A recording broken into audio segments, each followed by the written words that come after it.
Welcome back. Today is April 21st, 2026, and we are joined by none other than Colonel Douglas Macgregor, a decorated combat veteran, author, and former advisor to the U.S. Secretary of Defense. So thank you very much for coming back on. Sure. So we seem to be in the final hours before the ceasefire expires. We're told there were going to be a meeting in Islamabad. Then there's been uncertainty whether or not this is actually the case. It's it's difficult to see where we're going here because on one hand we hear the stories that the U.S. has depleted a lot of its missiles and intercepted missiles. On the other hand, so they would want to get out of this. On the other hand, it appears that they're too far away for an actual peace deal. So is the best thing we can hope for an extension of the ceasefire, or will this negotiations take place, or are we going back to full-scale war? Well, I think the notion that we were going to hold talks again in Islamabad was always fiction. There was no evidence for any Iranian interest in doing so. The last talks were disappointing. The Iranians showed up with 70 people, large quantities of data, information, maps, and so forth, in the expectation that there was an intention to negotiate and come up with some sort of mutually agreeable solution. There wasn't. And, when you have someone like Vice President Vance getting up during the meeting to go outside and take a call from Mr. Netanyahu, it suggests that these are not really negotiations. It also suggests that Mr. Netanyahu, not Mr. Trump, is in charge. And I think effectively, for the purposes of deciding whether we will or will not fight, that's probably accurate. So I think President Trump was trying to calm the markets again. He's done this several times, said things that were patently false about the likelihood of the war ending sooner rather than later, and that the Iranians were desperate for talks when they weren't, conveying the illusion, I suppose, that we were somehow or another winning this conflict in the Persian Gulf. We aren't. And as a result, I think there will be no talks. The ceasefire expires at 3 a.m., tomorrow in Iran. That's Iranian time. And I think the Iranians are preparing to be attacked again, and they're also preparing for the possibility that we will attack even sooner. So at this point, I think we should just dismiss whatever comes out of the White House as effectively nonsense, largely designed to calm the public and manipulate the markets. But I think that's over now.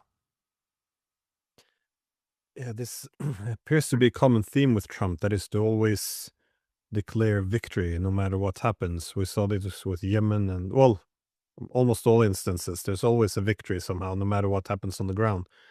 But how do you expect this war to be fought, though? If the news stories we read are correct, the amount of missiles which have been used, I mean, it seems to be a very significant part of America's stockpile. To what extent is it reasonable to continue a war to this regard, or it will at this high intensity? I mean, will the U.S. try to do a low intensity war? Will they focus on ground invasion? Or it doesn't seem like it's possible to do another 40 days of this kind of warfare. Well, let me answer that question. But before doing so, let me sort of provide you with a strategic overview from the vantage point of people on the outside looking in. When I'm talking about people, I'm talking about the rest of the world that is watching what we are doing and what Iran is doing. Increasingly, we're seen as this aspiring supranational authority that wants to impose its will on everyone, everywhere. Iran has opted to stand up against this, and the world is very anxious to see what the outcome will be. We have always had the ability, certainly since, I would argue, 1899, to project power. In fact, that was the whole purpose of President Teddy Roosevelt's Great White Fleet. And he was the Assistant Secretary of the Navy when the Spanish-American War began, and that was the first time that we attempted to fight beyond the Western Hemisphere.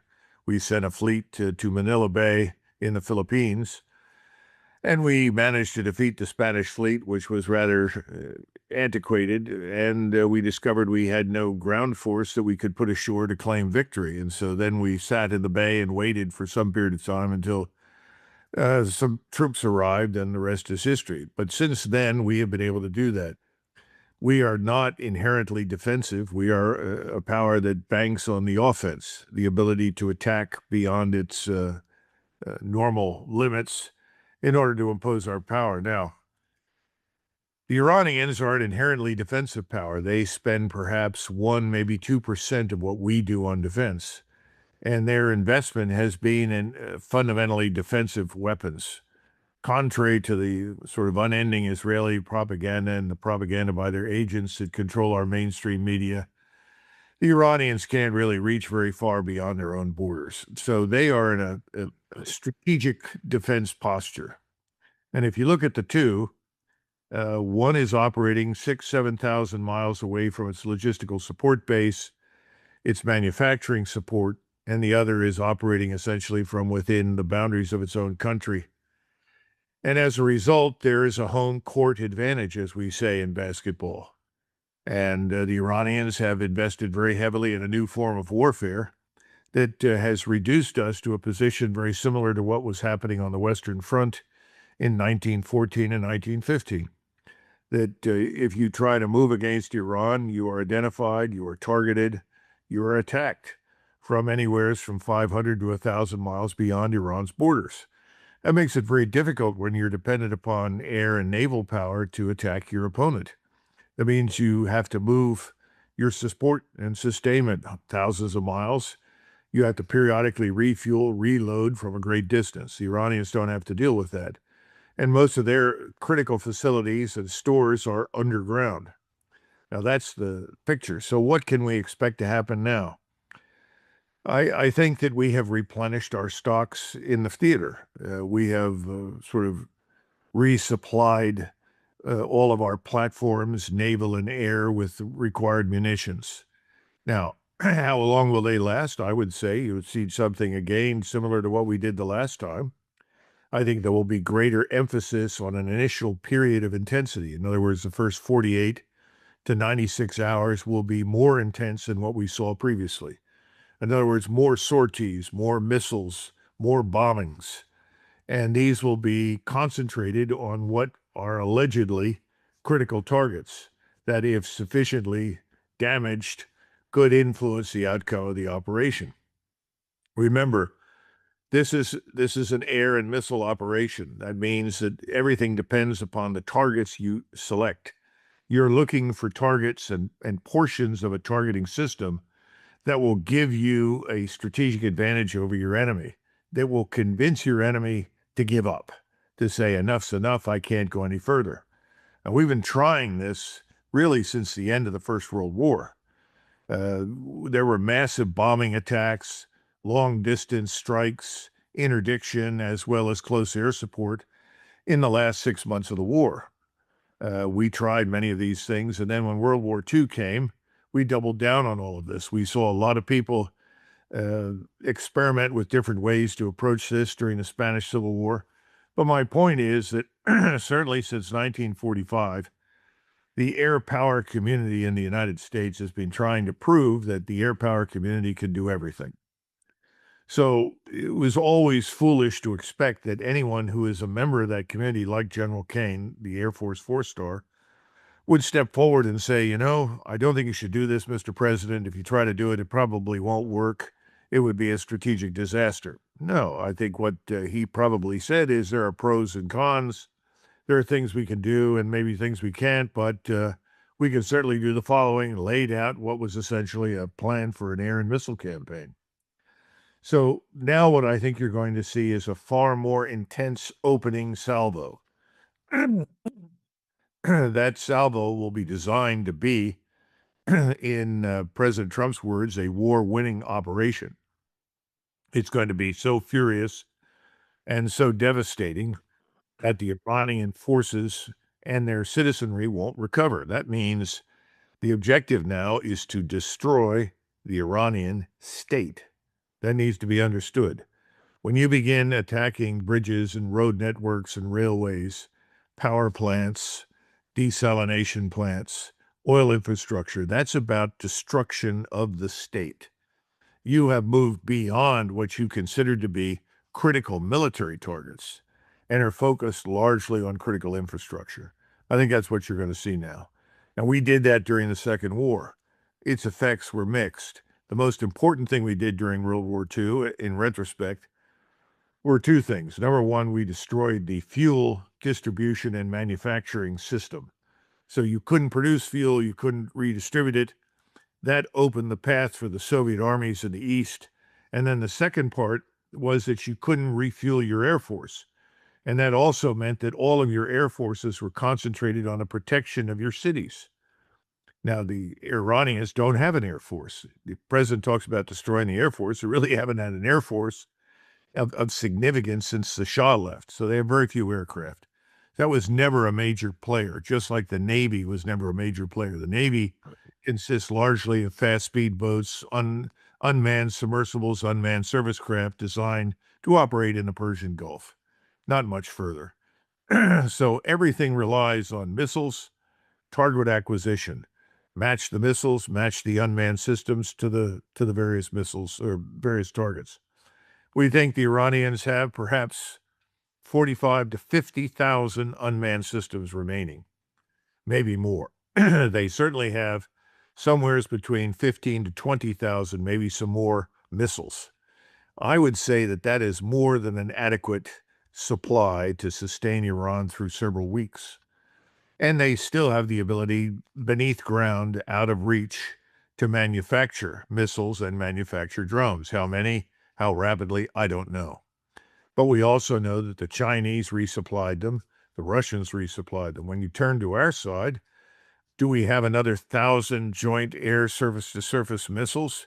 We expended 1,000 of those in the first 3 weeks, most of those, frankly, in the space of a week. I don't know. I suspect we've probably replenished those stocks. There are others where we've replenished with as much as we can provide, particularly your anti-missile missiles, your PAC-3, your THAAD missiles. What have we got in terms of radars? Well, that's a grim picture. The radars that are being destroyed have not been replaced. They cost hundreds of millions of dollars, take years to manufacture. Whether or not we have anything left to put on the ground, I don't know. It could be that we would bring in whatever is left around the world. But my point is, I think the Iranians are in a better position than we are. That doesn't mean that they'll win and we'll lose. It's too soon to say that. Then the other point is, how many precision-guided bombs do we have? And do we have unguided bombs? I suppose we probably do. And if you're trying to demoralize your enemy, we still periodically rely on the provision of, say, B-52s, each of which carries 9,500-pound bombs. You do the math. How many B-52s can you fly over an area? That's called carpet bombing. That clearly can be done. Then the Israelis have been reprovisioned as much as we could afford. But I don't think their air and missile defense is likely to be infinitely more capable than it was. I think they're in a tougher position. We still have a lot of missile defense in the fleet.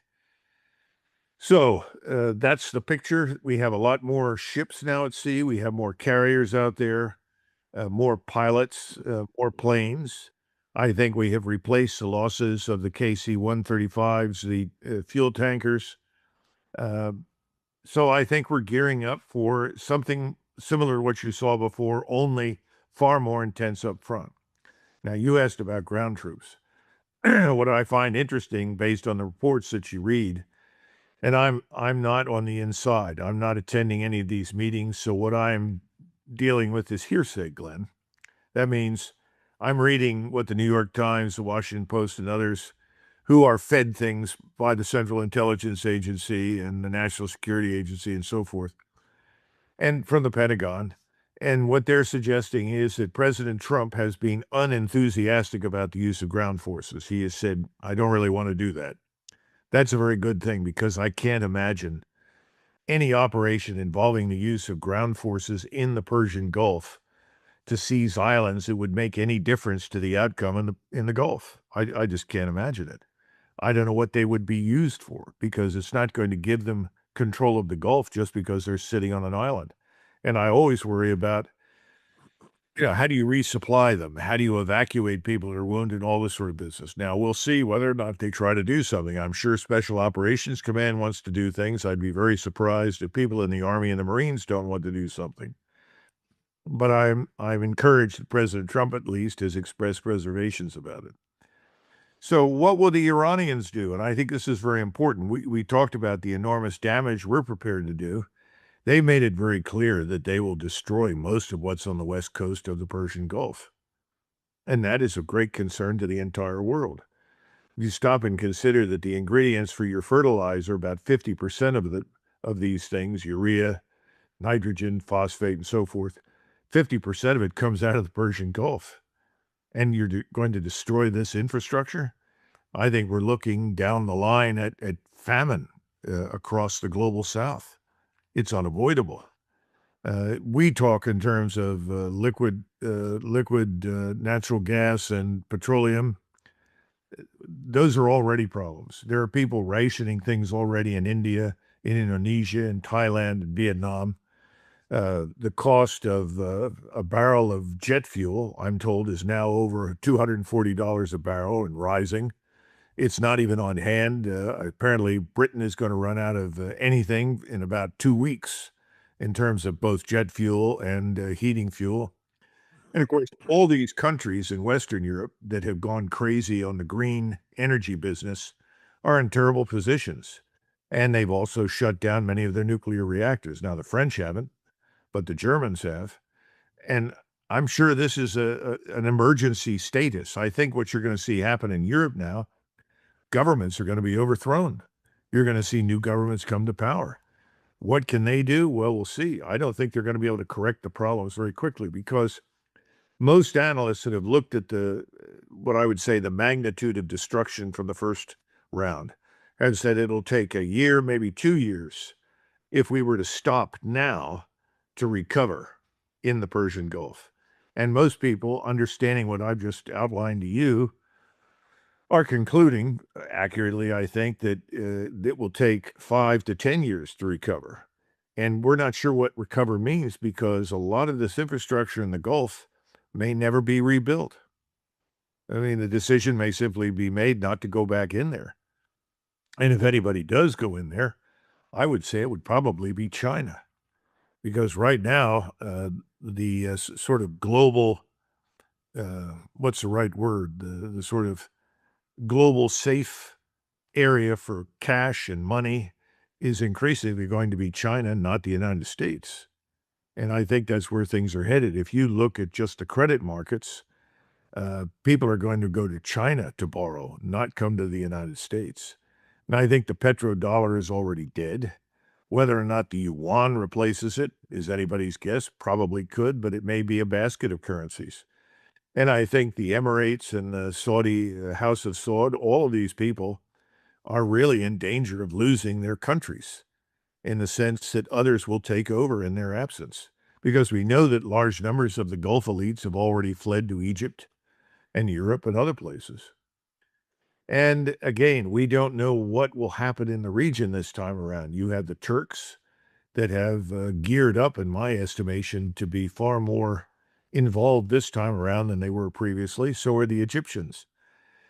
I don't see how Israel fares very well through all of this because whatever incentive may have existed in the past for the Iranians to exercise restraint no longer exists. And I think they've made that very clear. They're ready to go to a total war fitting. We've never done that. And the lesson of history is he who goes to total war fitting, certainly in the 20th century, has a better shot of winning if he does it immediately than the person who does it. Remember, we forget that Hitler did not totally mobilize the German state and nation and people for war until mid-1943. How could you possibly wage war on multiple fronts the way they did and expect to win? On the other hand, the Soviets lived in a state of war mobilization and went to total mobilization very quickly. We did too, and so did Great Britain. We are not going to do that to defeat Iran. That's an impossibility. Now, I should be careful because I'm sure you've seen the report that Apparently, General Kane, in his infinite wisdom, suggested to President Trump that it might be useful to consider conducting operations in the Strait of Malacca against Iranian vessels. I think that's a catastrophe. But it's not unusual for someone who's already losing a war to think that they could expand the war to other areas and conceal the loss in one place and ultimately bring it to a successful close elsewhere. I'm not sure that's a good idea, but I know that there are people that probably think that way. And there are foolish people out there who say, well, fine, then we'll also stop Chinese ships because, after all, the Chinese are supporting the Iranians. That's your opportunity to spread and widen the war even further. And one of the reasons the Chinese have been so sensitive to the South China Sea is they know from their history that whoever controls the South China Sea ultimately controls the flow of resources into and out of China. The Royal Navy did that. The French did it before the Royal Navy. And ultimately, the Imperial Japanese Navy did it. So the bottom line is I see no good news here, no good new direction. The ideal outcome, frankly, at this stage would be to simply end this uh, series of hostilities and put a stop to the whole thing and admit that we cannot, employing our military power, gain control of the Strait of Hormuz. What the Iranians have got, they're going to keep. And it's up to the rest of the world, once this war ends, to sit down with Iran and work out something similar to the Montreux Convention, which was created in 1926 and put the Turks in charge of the Dardanelles. By the way, the Turks have handled that very well. There haven't been any problems there. A similar convention can be set up, and I think the Iranians are the logical choice, given their strategic position, to run it. We don't like that. We're opposed to that. But we keep forgetting we don't live there, Glenn. You know, we don't live in Asia. We don't live in Europe. We don't live in Africa. We live in the Western Hemisphere. It's a huge problem. It's a strategic reality that we really don't want to accept. And we don't want to accept the fact that warfare has now changed dramatically. And with the right mix of missiles and unmanned systems and space-based surveillance and good communications, command and control, a much lesser power with fewer resources can be much more effective against a maritime aerospace power that doesn't have those advantages. Seems that bringing the fight to the Strait of Malacca would be a good way of pulling China closer into this war. That's a disaster on its own. But you get the impression that there's growing concerns around the world. They're especially vocal, I think, in Asia now that well, the entire world is being, well, sorry, the entire world order is being dismantled. That is, international law itself is rejected. I mean, there's always been violation of international law, but at least people were making excuses for breaching it or pretending as if it wasn't being breached. Thus, upholding the legitimacy of international law by even breaking it. But this time around, this seems to be just refuting it to some extent. I was wondering, what is the wider picture that you see from around the world? Is this deliberate dismantling of the world order? It's just, uh, it's, yeah, it seems to be, yes, getting some strong reactions around the world, and not just on the economic sphere. There's a massive pushback, and especially in regards to Iran, it's quite a remarkable achievement that there's now so much empathy for Iran around the world. I haven't seen this before in my lifetime. So what do you make of this? Well, if you look at India, India sees itself as dependent upon an extension cord that plugs at one end into India. Let's say, for simplicity purposes, the socket for the plug-in is in Mumbai. And then the rest of the extension cord goes through into the Persian Gulf and plugs into the various oil states, Emirates, and Iran, and so forth. That extension cord was suddenly pulled out of the wall. And it's something that the Indians never really anticipated. No one seemed to think that there was any reason why anyone would disrupt the flow of resources out of the Gulf to India. But India also does roughly $180 billion a year of business in the Persian Gulf. So a great deal of commerce and money and resources are flowing into and out of the Persian Gulf as far as India is concerned. India is sensitive to international laws and norms. India is opposed to the use of force to solve anything if it can avoid it. And they're shocked now that the United States has opted for the use of force to solve Israel's problem, let's put it that way, with Iran. Because if it were not for Israel, we would not be at war with Iran. Let's be frank. There's no real reason for us to do so. We have this, the wealth of propaganda out there that's been created over the last 3 decades to try and demonize Iran and turn it into public enemy number one for the United States. But that's a lot of nonsense.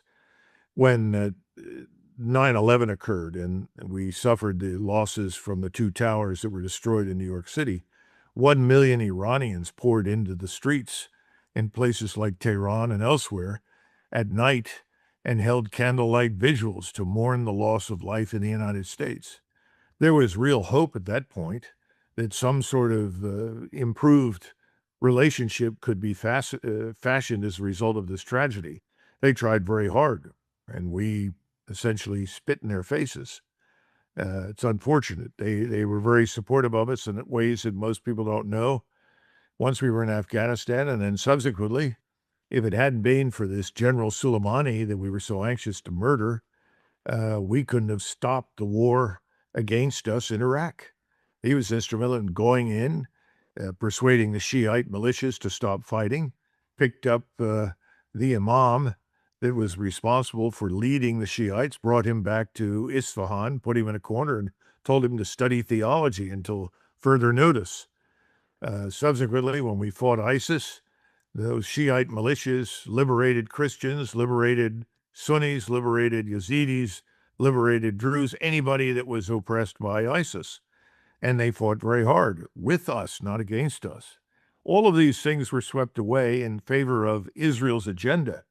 And Israel's greater Israel Project agenda is the problem. The destruction of life in Gaza, the destruction of life in so-called West Bank in Palestine, now the destruction of life in Lebanon. All of these things are inextricably intertwined with the desire now in Israel for us to destroy Iran. That's what it's all about. There is no particular reason why we should be involved. And how many times have you heard Americans stand up and say, we're not really dependent upon the resources in the Gulf? Why are we there? It happens all the time. But we've had this long-term agreement that enshrined the petrodollar as the currency for the purchase and bartering sale of oil. Now that's being destroyed. I don't think we're going to ever see that come back again. That's been a cornerstone in the edifice of our prosperity because we came out of the Vietnam War completely broken financially. We could not cope. That's the chief reason we came off the gold standard. And that also then made the petrodollar preeminent. This was Nixon's way of extricating ourselves from this terrible economic disaster that LBJ, President Johnson, and his friends had created in Vietnam. Well, all of that's water under the bridge now. I think we're out of the Gulf, and I don't think we're coming back. And that's why I said I don't think we can afford to go back, because we can't finance what's required there. Only China can do that. So this whole war has been nothing short of a disaster strategically for us. The intelligent thing to do now is end it, to step forward and say, this is the wrong instrument. We were wrong. We shouldn't have done this. We're going to try and find a different way. We're looking for help from others to help mediate this. But that means that we behave like a normal power within this multipolar system. And you know, Glenn, there's no appetite for that in Washington. We want to be the supranational authority. We want to establish the rules of the game, and then we want to dominate the game, and we want to win the game. That's over. Those days are past. Well, I think this adjustment from the global primacy to multipolarity is going to be, probably bring us to more wars. But in this war, it seems to have consequences. Of course, Asia is being impacted in a great way, especially economically. But in Europe as well, we see Zelensky is making the point that the lack of air defenses now is as bad as it could possibly be. At the same time as the weapons are drying up, he's complaining that the U.S. has been disrespectful to his country because, Witkoff visited Moscow but not Kiev. We see the EU complaining that the U.S. weapons, which are supposed to be sent to Ukraine, are being delayed or diverted. The Europeans are talking about the NATO, establishing a NATO without the U.S., a different NATO that is, and at the same time as you're seeing the situation going worse, the Europeans still appear to be escalating. That is, these massive drone programs they're sending to Ukraine, seemingly allowing their territory to be used to strike Russia's Baltic coast. And yeah, we now see that Russia is essentially warning that all of these factories producing all these drones are considered now legitimate targets. So where do you see all of this going? Because they seem, I don't want to say, I'm wondering how to describe this best. There seems to be some massive, not panic, but delusion. I'm not sure what is a good word to describe what is happening in Europe now, but it's, yes, there's not much strategic thinking. It's just this obsession with defeating Russia. Yet the weapons are drying up. Lack of capability seems to be compensated with more belligerent language and dismissing of all red lines. So, where do you think this will take us? Well, my perception is that the misrepresentation of Russia's true intentions, which never had anything to do with conquering anybody anywhere, is going to vanish in an energy crisis that the current governments in Western Europe in particular can't master. I think that's the final straw. So the globalist leaders who want to maintain this war against Russia will be unable to do so because they'll be thrown out of office. I'm still surprised that we have not seen open revolution in places like Germany and Great Britain. I think we will in the future. The situation in England, Scotland, Ireland, and Wales is really bad. We've already seen the Irish come out into the streets. I think we're going to see more of that. They may be the canary in the coal mine for the British Isles. I hope so. But the people that are running the show in Parliament are simply out of touch with reality. They recently refused licensing for more drilling in the North Sea, even though they know that the oil deposits there are enormous and the need for the energy is overwhelming. But we're still dealing with these people that live in this illusory world where wind and solar power are going to replace uh, carbon-based energy. It's not going to happen, not this way. I mean, perhaps at some point, Tesla's dream of harvesting energy from the atmosphere will work, but in the meantime, we have to use what we've got. We've got to survive on that. I think Europeans are concluding that. And I think in Germany, eventually you're going to see a return to the status quo, which is these people that are running things are going to be gone, and they're going to have to restart nuclear power plants. And they're going to have, once they've thrown these people out, they're going to have to come to terms with Moscow. And they should. Again, everything, all the abuse, the insults, and the lies hurled at Moscow have to be fundamentally dismantled. That's very hard to do when the media is controlled by these globalist governments. The media has not told the truth. They've portrayed Ukraine as a sort of luminous group of patriots fighting desperately for their freedom. It's a lot of nonsense. The Ukrainians were built up for the purpose of attacking Russia by us. We encourage this. We cultivate. When I say us, I'm talking about we and the Europeans. NATO is finished.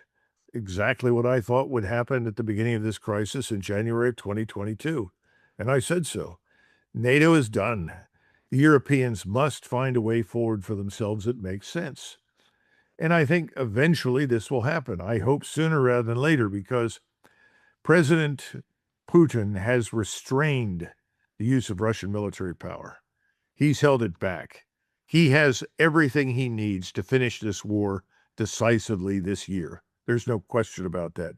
He also has the means to flatten substantial areas in the Baltic states, in Germany, Poland, elsewhere, anywhere in Great Britain, for that matter, where they're manufacturing these drones, to be hurled against Russian infrastructure and against Russian citizens.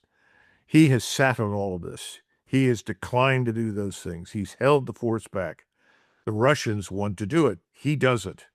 I hope that European governments will outpace, the Russian desire for action. I really do, because it would be disastrous for that war to unfold in Europe. And the Europeans today they've lost their fear of war. They don't understand just how bad it can be. And I think these governments, once they're replaced, new people will come in and they'll behave differently. And this man Kerensky and the corruption in that regime, its underpinnings, which are the worst imaginable criminality, they have to be revealed. The truth has to come out. How many times have we heard about these supposed atrocities committed by Russians, only to discover that they were committed by Ukrainians? And that's not to suggest that in wars all sides make mistakes. We all know that. We committed terrible atrocities on more than one occasion. Most of the time they were accidental. Some of the time they weren't. But what the Ukrainians have done is unforgivable. And this has got to stop. We have to stop them. I wish we would stop immediately. I had hoped that Donald Trump would pull the rug on that one. It turns out he's been unable to do anything. He is truly the prisoner of the Washington status quo. And I think that extends to what's happened in the Persian Gulf with Iran. The Congress has done nothing to really restrain him. And that's because they're all on the payroll. You have a few voices here or there, but the Israel lobby and its agents in the United States have ensured that the money flows to those that support Israel. Hopefully that will change. There is a vote this week on the War Powers Resolution. I hope that produces something, but I'm not optimistic. There's just too much inertia in the system. And Donald Trump, he cannot get past his 3 rules that he learned from Roy Cohn. I'm glad that other people have picked up on that. I waited a long time to talk about it because I'd hoped that would not be the case, but I think we have to be honest. It is his 3 rules of deny, attack, and twist everything into a victory. That seems to be the case. When I listened to the president, who was confronted with a question by a journalist, "Mr. President, why did you put your face on the figure of Jesus Christ and then send this out?" And he said, "Well, I thought of myself as a physician who was healing people." Well, that's absurd. He had an opportunity to be truthful. And what should he have said? "I made a terrible mistake. I apologize for offending people. It was in bad taste, and I shouldn't have done it. I regret it. And I hope people will help me get beyond that." That's what should have happened. But he can't tell the truth. And just as we were talking before the show, I said the Iranians are not going to talk to us. Everybody knows that's paid any attention to them. There's no point in talking to us. Remember, they too watched our little soiree with Mr. Putin in Anchorage. And what did we do? We showed up with nothing. And President Trump seemed to think he was going to charm the Russians into doing whatever he wanted so that he could walk out and pretend that he was this heroic figure that won the war. The Russians came with proposals, substantive material. The Iranians came to Islamabad with a group of 70 people with substantive materials. They thought they were there to actually negotiate a solution. They discovered that's not what it's all about. All of it has been about the same thing. You must submit to Israel. You submit to Israel's demands, the war stops. Well, here's a newsflash. That's not going to happen. Yeah, this deny, attack, and claim victory.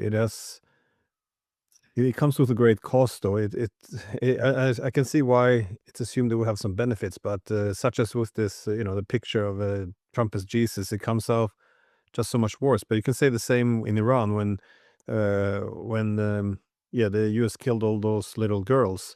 If he would have come out just said, because I assume this was accidental. I think that's reasonable to assume. Just said this was an accident. It's a horrible thing. These things happen in war. It should never have happened. This week, yeah, and then you could put the whole matter to rest instead. This whole idea that Iran is launching tomahawks at its own schools. I mean, it just makes the matter so much worse and keeps the whole, I guess, a wound open. I think this strategy of his, the night and night attack and spin everything as a victory. It has to have some exceptions, otherwise it's a very self-destructive. Well, So any there's a final portion thoughts?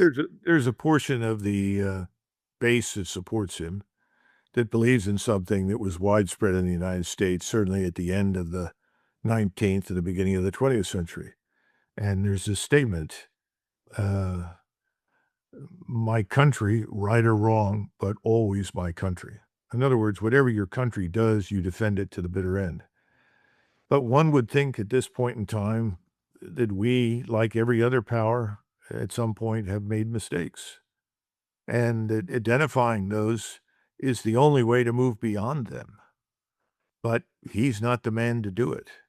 And he keeps telling everyone, we have the greatest military in the world. Well, we have the greatest military in the world designed to refight World War II. It's not the one we need. It hasn't been what we needed since 1991. But instead of recognizing that, he keeps telling everybody, oh, I rebuilt the military during my first term. Well, he put money into the old structure, didn't build anything new. And, this is our problem. It's sort of like the army of Frederick the Great that marched out to meet Napoleon in 1806. It didn't work, and they were destroyed. We've got to get out of this mess that we're in. If there's anything good that comes out of this, it's that we will see a turnover in Washington, because Americans are not stupid. They see what's happening. And I think this assumption that everyone is going to rush into the arms of the left is wrong. I think Americans are saying, wait a minute, everyone has betrayed us. Elections don't matter.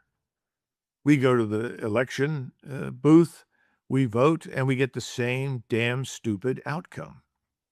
So I think, if nothing else, that realization is beginning to set in the United States. That's a good thing. Well, Colonel, thank you for taking the time and sharing your insights. As always, it's been very interesting. Okay. Thank you, Glenn.